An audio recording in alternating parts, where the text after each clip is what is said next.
कहते हैं अगर किसी घर की दीवारें बोल पाती तो कुछ घर इंसान को नहीं, इंसानियत को डरा देते। नोएडा का एक ऐसा ही घर D5 निठारी, जहां बच्चे खोते नहीं थे, गायब हो जाते थे। और सबसे डरावनी बात, सब कुछ खुलेआम हो रहा था, लेकिन कोई कुछ देख नहीं पा रहा था। साल था 2005 से 2006। नोएडा के निठारी गांव में एक के बाद एक बच्चे गायब होने लगे। कोई खेलने निकला, कोई दूध लेने, कोई स्कूल से लौटा ही नहीं। माता पिता थाने जाते तो जवाब मिलता, भाग गया होगा, 2 दिन में लौट आएगा। लेकिन बच्चे लौटे नहीं, सिर्फ उनके नाम फाइलों में जुड़ते गए। गांव वालों ने एक बात नोटिस की, जिन बच्चों को आखिरी बार देखा गया वो अक्सर D5 कोठी के आसपास थे।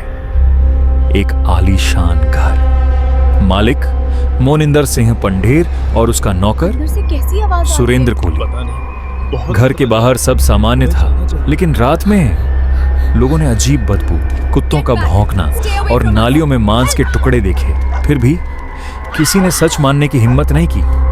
दिसंबर 2006 एक बच्ची के पिता खुद नाली में उतरे। जो उन्होंने देखा उसने पूरे देश को हिला दिया। मानव खोपड़ियां, हड्डियां, कपड़ों के टुकड़े। जब पुलिस खुदाई करने आई तो नाली नहीं, नरक निकला। 20, 30, 40 से ज्यादा इंसानी अवशेष, कुछ बच्चों के, कुछ औरतों के। निठारी अब गांव नहीं रहा, वो एक खुली कब्रगाह बन चुका था। सुरेंद्र कोहली ने कबूल किया। उसने बताया कैसे बच्चों को बहलाकर अंदर लाता, कैसे मारता, कैसे शवों के टुकड़े करता। लेकिन असली डर तब शुरू हुआ जब उसने कहा, मैं अकेला नहीं था। घर का मालिक ऊपर बैठा था, सब कुछ जानता था, सब कुछ देखता था। और फिर सामने आया एक ऐसा सच जिसे सुनकर पुलिस भी चुप हो गई। कैनिबलिज्म।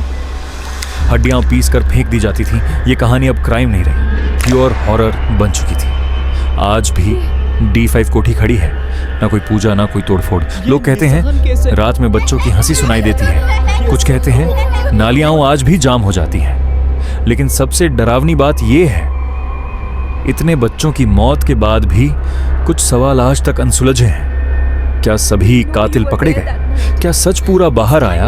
या फिर निठारी सिर्फ एक केस नहीं, एक अधूरी सजा है? क्योंकि कुछ घर आज भी भूखे हैं।